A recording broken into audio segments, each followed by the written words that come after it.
So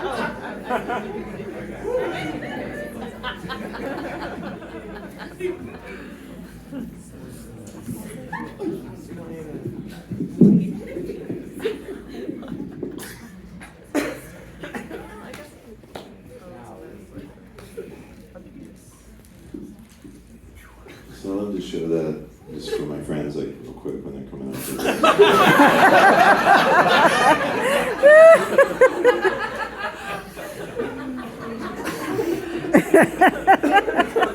Oh, check this out.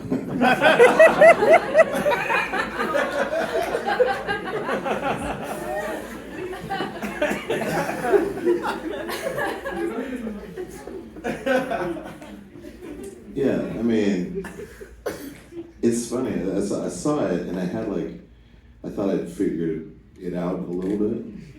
And I saw it again, I was like, God damn it, I don't fucking know shit about this.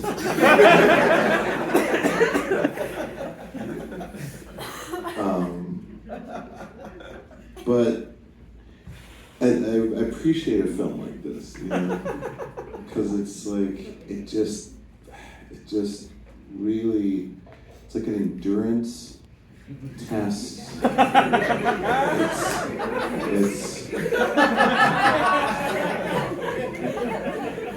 I think it's healthy. We need to have this once every other year. Yeah, I guess what I really love about it is one of the stars of the film, which I've never experienced in another film, is the video noise.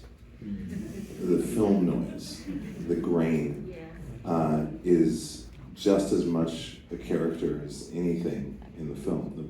And it just, you want to see things in it, and you see things in it, and it creates movement. There's traveling going on through the whole film. Like, essentially, you're just traveling through space every time it cuts to something dark. And I think that's absolutely incredible. It's either something you focus or defocus on, but you're still subjected to. You know, I thought it was a film about brothers and sisters just hanging. No, just pranking each other. Check this out. Now there's no toilet.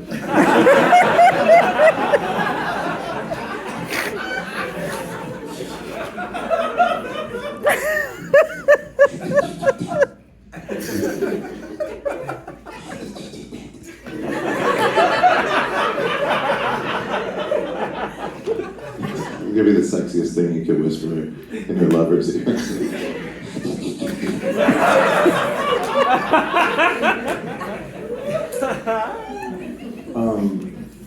I just love that.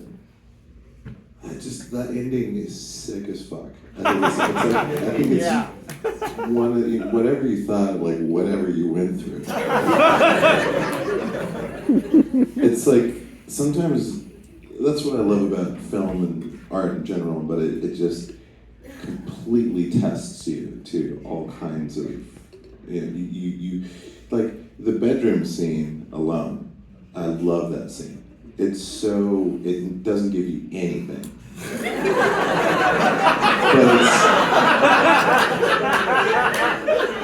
but it's like mega structured, you know, like it's got a structure, but it just doesn't give you anything. And and that alone, like I felt like, oh, that was a movie unto itself in a way. You know, there are like a lot of moments, and the interesting thing is that you become familiar with the house, which I think is kind of fascinating. Like that, there's not. I mean, obviously there are many films that it's based around a house, and you kind of get to know it. But this one's it's a mixture of like the flash memories you have as a child, and taken from the perspective of being a child, and how small things and textures and noises and geometry really affect your psychology. And I love that vibe. The telephone shit, like the 911. Oh God! What the fuck is like on a 911 call? Finally, but they can't get an outside line in the beginning. But then they can, or he can, Kevin. Say hello to Kevin.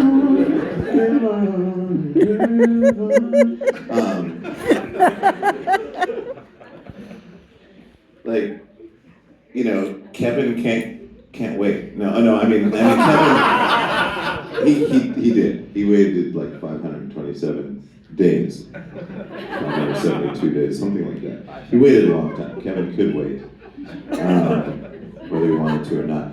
But yeah, it's like he gets an outside line, and then I don't know if you noticed in the video grain. Sorry, I'm jumping around a little bit, but the video grain, it would stop and reverse a lot. So you'd have like this artifacting, and it would kind of like stop, and then kind of like undo itself and come back in on itself. And everything was this weird time loop. And so I guess originally when I saw the film, I thought, okay, it's a kid. His dad talks about him falling down the stairs and didn't need stitches. So I was like, well, maybe this is just a movie about him dying. Like this is his imagination or actual journey, consciousness holographic journey. But then why is there this presence? What is that thing? And person presence, whatever it is. And there's no reason for why any of it's happening. And I think that that's kind of one of the greatest fears that humans have, is something's happening and a lot of stuff is happening, but there is no motive at all. And when presented with the possible source of the motive, it's just as vague and vapid and not there.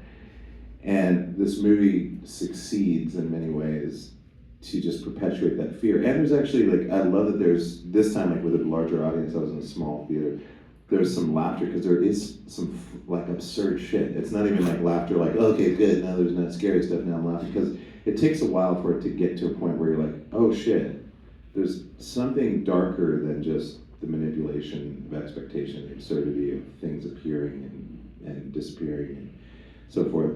And the repetition of those old cartoons is almost like, it's just grating on you. You're like it's just the whole thing is a paradoxical loop that you're trying to make sense of, and you can't. And you could, but you can't. It's like staring at static on a television. It's like your brain wants to make sense of chaos, and so you do, but this is an extended version of that mixed with like human memories of architecture and things like that.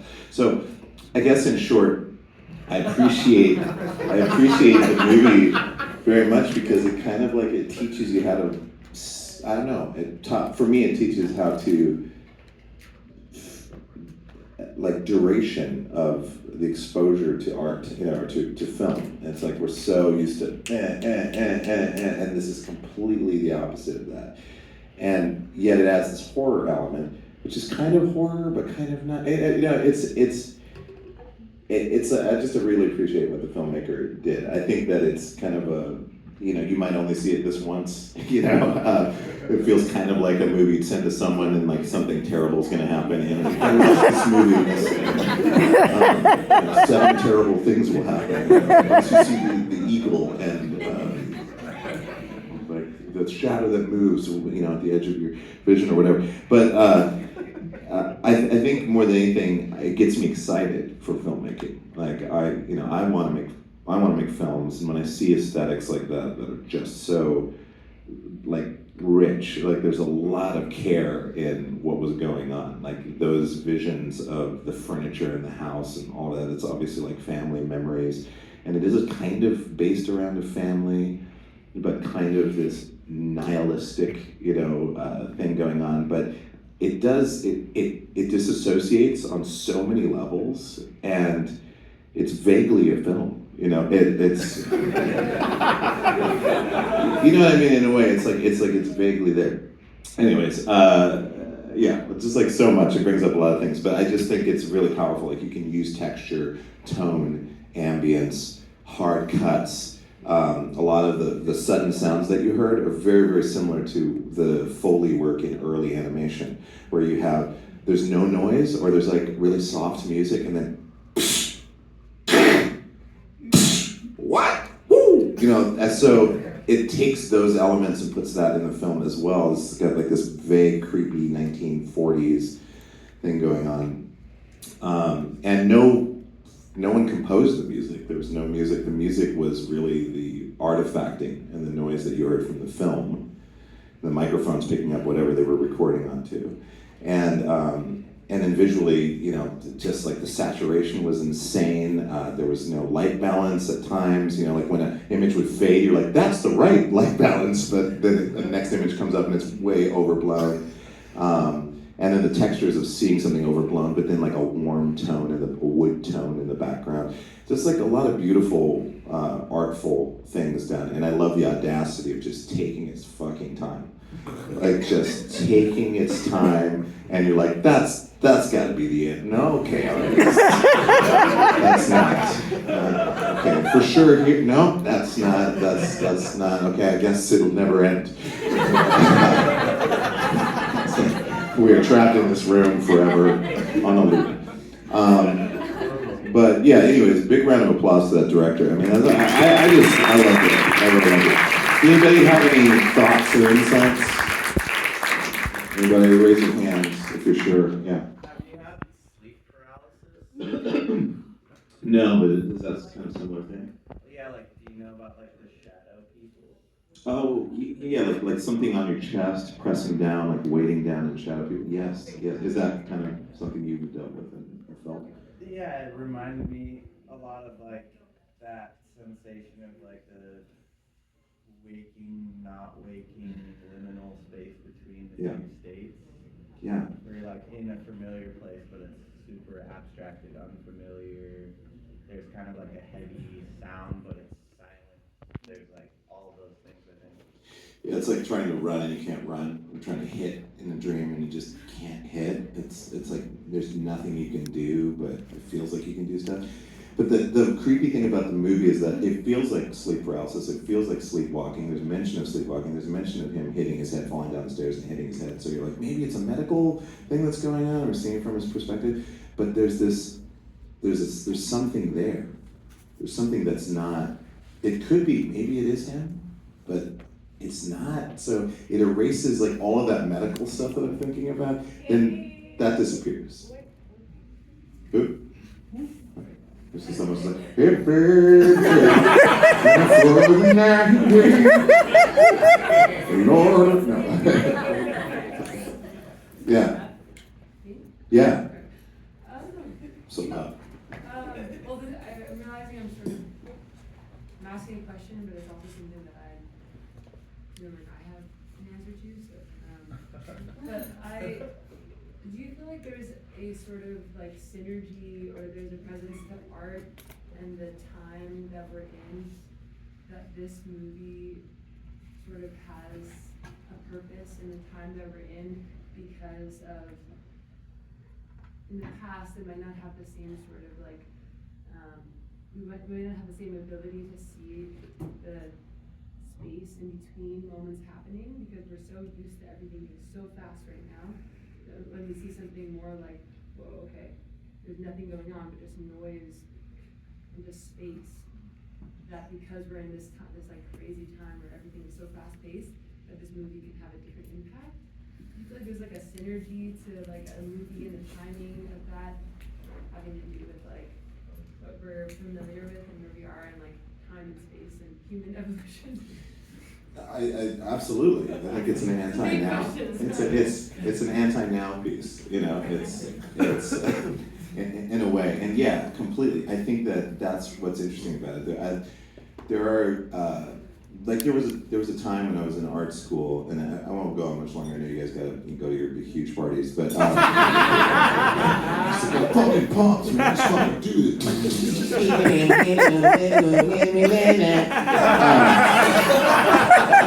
Cool, let's go get some burgers. But it's the Americans. No, but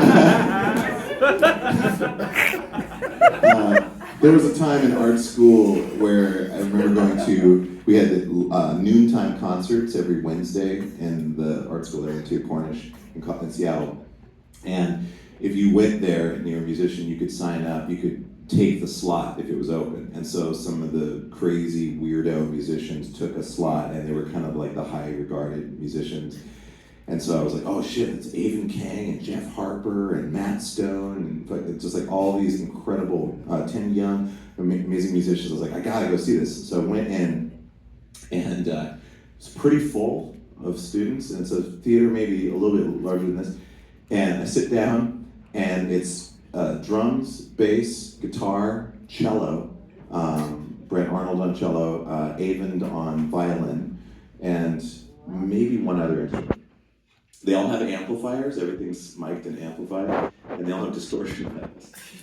And they just open up their instruments and get the mics close to the speakers, and they just start generating distortion, right? There's no music at all. Like, no one's playing anything. It's just mics picking up sounds that instruments make and just re-amplifying, but with distortion, and getting louder and louder and louder and louder. And I put in earplugs. I made earplugs out of a napkin, and that I had in my pocket. And I put in the earplugs, and it sounded like if a jet plane was passing over the school, and you threw a lasso around it, and like just held it in place somehow. So it was just like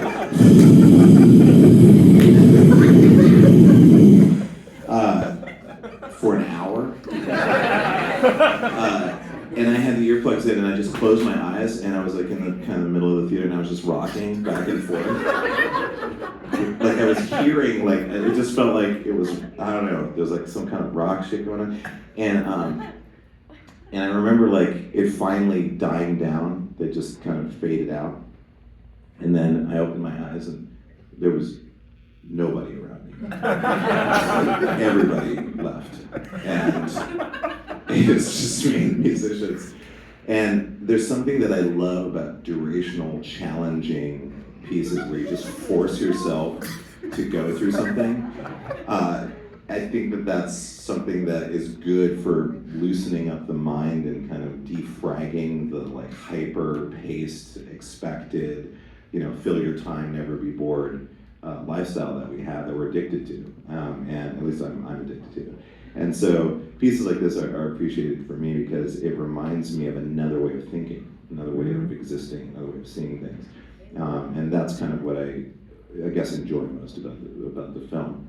But most of all, I'd like to thank all of you for coming out this evening. Thanks for enduring that with me, and in a positive way. And go out there, go to your big parties that you guys have got planned, your six-packs, your Schlitz, your Pabst Blue Ribbon. Just get out there, get some tortilla chips, get some hummus, and, get out there and just have a fun time. Remember who you are, and just never forget. Always be calm, and always deconstruct yourself at the same time. And, do your best and try to fuck up and fail a lot. Never remember anything, and always just kind of go into something, and always try to be getting out at the same time. Just do whatever it takes to be who you are as a person, and that fails, and just never worry about what you're involved in.